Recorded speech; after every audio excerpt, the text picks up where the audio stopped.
Hello दोस्तों, welcome to सानो health care.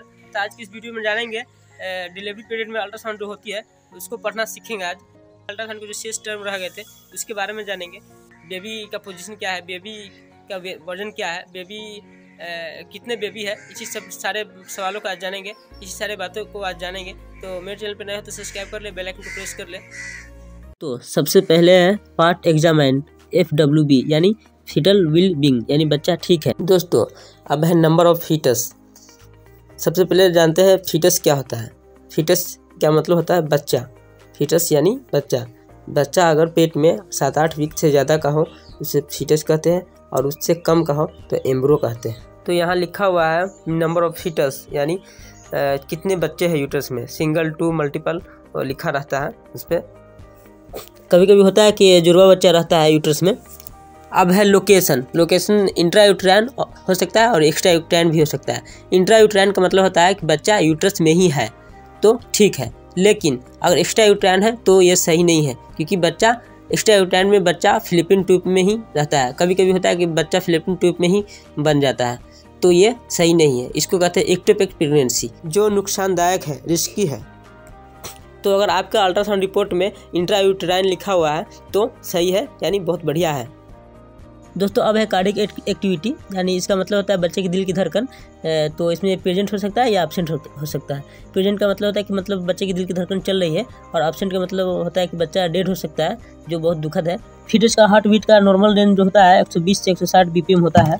दोस्तों अब है फीटल मूवमेंट। इसका मतलब होता है कि बच्चा मूव कर रहा है या नहीं। इसमें ग्रॉस फीटल मूवमेंट भी लिख सकता है, तो इसमें प्रेजेंट हो सकता है और एब्सेंट हो सकता है। तो इसमें प्रेजेंट होना चाहिए। प्रेजेंट का मतलब बच्चा मूव कर रहा है, और एब्सेंट का मतलब मूव नहीं कर रहा है, यानी प्रॉब्लम है। दोस्तों अब आगे है प्रेजेंटेशन। इसमें सेफलिक हो सकता है, bridge, limbs, bro, back, shoulder, ये सारे हो सकते हैं। जिसमें सेफलिक का मतलब होता है कि बच्चा सीधा है, बच्चा बिल्कुल सही है, सही सलामत है, नॉर्मल डिलीवरी हो सकती है। जैसा कि आप तस्वीर में देख सकते हैं कि सर नीचा है और पाँव ऊपर है, तो ये ठीक है, बहुत अच्छा है, और इसे सेफलिक प्रेजेंटेशन कहते हैं। अब है ब्रिज। ब्रिज का मतलब होता है कि बच्चा उल्टा है, बच्चा का सर ऊपर है, पाँव नीचा है। अब है लिम्स। इसमें फीटस का प्रेजेंटेशन जो होता है ब्रिज होता है, लेकिन उसके साथ साथ बच्चा जो अपना एक पैर है बाहर निकाला रहता है और एक पैर अंदर ही फंसाया रहता है, जो रिस्की है। आप तस्वीर में देख सकते हैं लिम्ब प्रेजेंटेशन।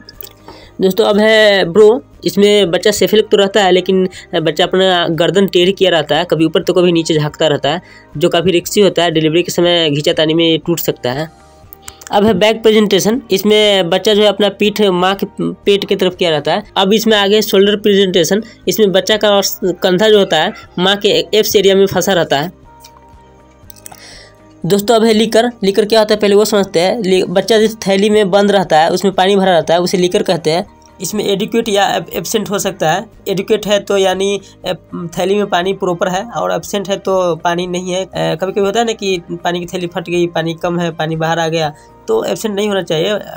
एडिक्वेट है तो ठीक है, एब्सेंट है तो दुखद है। दोस्तों अब है लाई। अब देखना है कि बच्चा किस पोजीशन में लाई करता है। एक लॉन्गिट्यूडनल होता है, ट्रांसवर्स होता है और ऑब्लिक होता है। तो लॉन्गिट्यूडनल होता है यानी बच्चे का पोजीशन ठीक है, सेफलिक है, इसमें सर नीचा है और पाँव ऊपर है, ठीक है यानी। और ट्रांसवर्स में आड़ा हो जाता है, जैसे कि आप देख सकते हैं तस्वीर में, और ऑब्लिक का मतलब यानी तिरछा हो जाता है। दोस्तों अब है प्लेसेंटा। प्लेसेंटा के बारे में पहले जानते हैं। प्लेसेंटा एक ऐसा ऑर्गन है जो गर्भ में स्थित बेबी को ब्लड सप्लाई करता है मदर से, और ये बेबी को पोषक तत्व व ऑक्सीजन पहुंचाता है।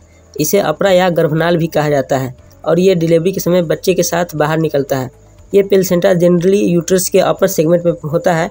कुछ केसेस में प्लेसेंटा सर्विक्स से 2 सेंटीमीटर से कम डिस्टेंस में होता है, जिसे हम कहते हैं लो लाइंग प्लेसेंटा।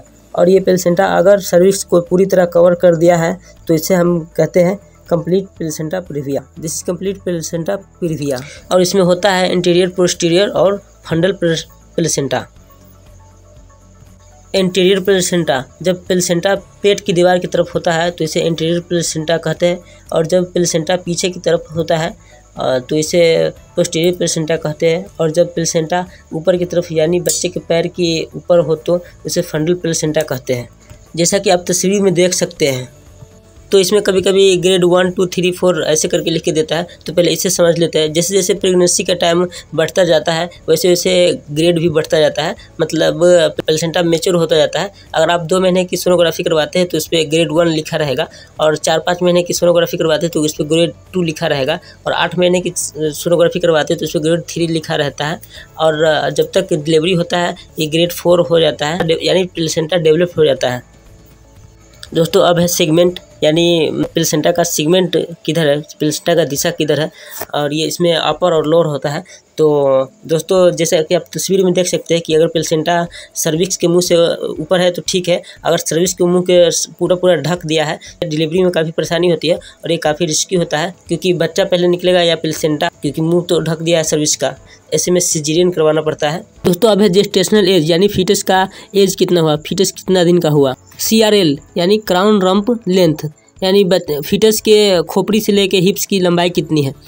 अब है BPD, इसका मतलब होता है बाइपेराइडल डायमीटर, यानी फीटस के स्कूल यानी खोपड़ी की लंबाई कितनी है। अब है HC यानी हेड सर्कमफ्रेंस, यानी फीटस के सर की लंबाई कितनी है।